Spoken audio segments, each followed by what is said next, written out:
to Navigating Ethical Waters, a comprehensive approach to nursing ethics, where we dive deep into the real-world application of the 2025 Nursing Code of Ethics. I'm Jodi O'Malley, whistleblower and founder of Righteous RN. In this course, we'll explore what it truly means to practice with courage, integrity, and moral clarity in today's healthcare landscape. Provision 1.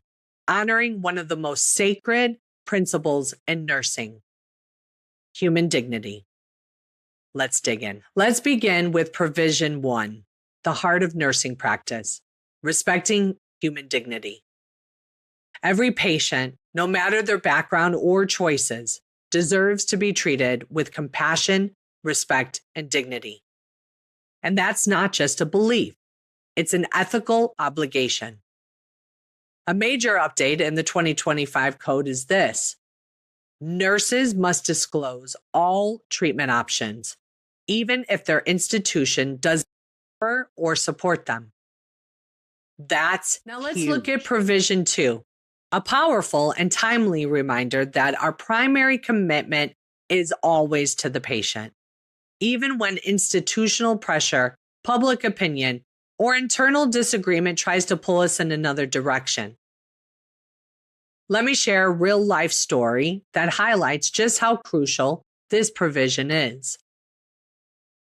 A nurse was caring for a 16-week pregnant patient suffering a miscarriage. She was the assigned nurse and fully prepared to assist, but suddenly a colleague refused to help. Why? Because the colleague believed, incorrectly, that the procedure was an elective abortion and that participating would violate state law. Now just imagine being that nurse. You have a patient in crisis, the situation is emotionally charged, and your colleague is refusing care, not out of malice, but out of misunderstanding.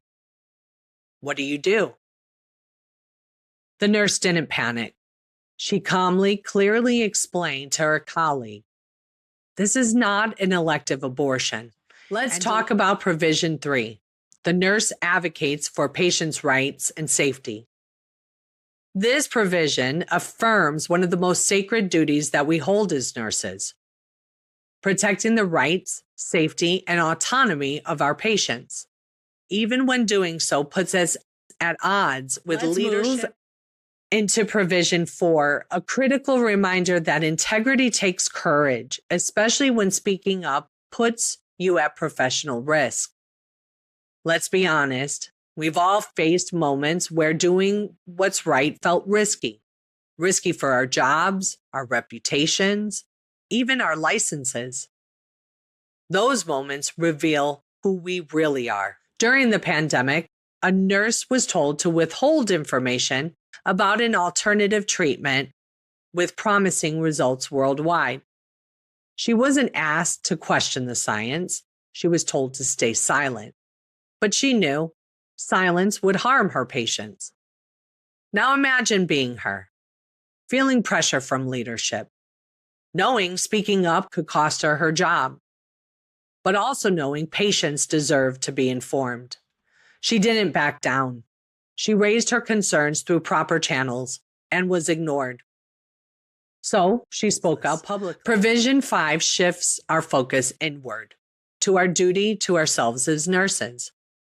We have a responsibility to protect our own health, safety, integrity, and flourishing, not just that of our patients. This provision strengthens our right and our obligation to set ethical boundaries even when workplace culture or leadership pressures us to compromise.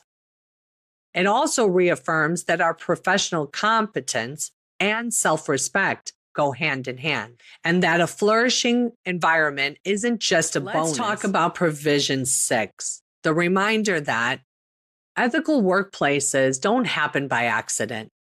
They are built and protected by nurses. This isn't just about policies. It's about the moral climate we work in and the emotional safety of our teams and patients. And here's the hard truth. Ethical systems often start subtly. a silenced concern, an ignored report, a nurse labeled difficult for refusing to look away. Provision 6 gives us clarity. Nurses are responsible for shaping. Let's talk about Provision 7, the reminder that nurses play a vital role in advancing evidence-based care, contributing to research, and shaping healthcare policy. In today's fast-moving system, research doesn't just inform care, it saves lives. And nurses are uniquely positioned to lead.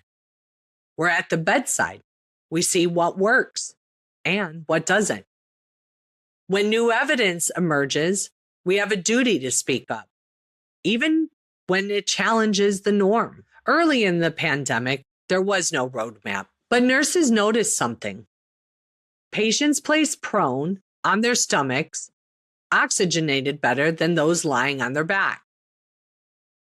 We shared it with each other. We posted on social media. And hospitals across the country started adopting prone positioning because nurses observed, acted, and led. We didn't wait for a formal study. We trusted our clinical judgment and saved lives. Let's move into Provision 8, which calls us to something big: collaboration, not just with healthcare teams, but with the people we serve. Nursing isn't just about treating individuals. It's about strengthening communities and partnering with the public to protect health and promote truth. Let's name the elephant in the room. In this post-COVID world, public trust in healthcare is shaken. Why? Because many people were lied to, silenced, mocked for real concerns. And nurses, we don't get to ignore that.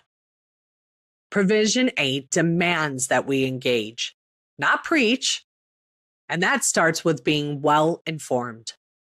If we're going to speak about vaccines or any public health issue, we must understand risk and benefit, historical abuses that seeded mistrust, the strengths and weaknesses of VAERS, the line between public policy and personal liberty. Let's talk about Provision 9, the heart of why we're here.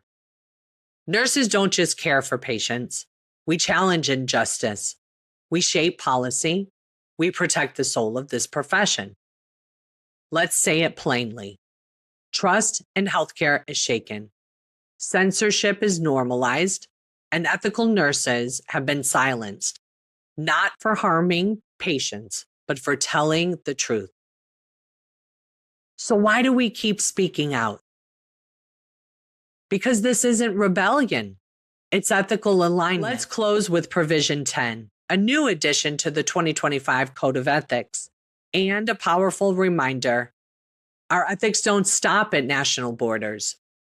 As nurses, we are part of a global profession, called to speak not just for our patients, but for the world. Nursing isn't just clinical. It's moral, it's courageous, and it's global. During and after COVID-19, healthcare systems worldwide were strained and trust was shattered. Across countries, nurses saw the same patterns: suppressed treatments, censored data, vaccine injuries ignored or denied. That wasn't local, it was global. And when institutions stayed silent, nurses became the voices for truth across borders. Let integrity guide you. Let courage anchor you. And let this code of ethics remind you that you're never alone in doing what's right.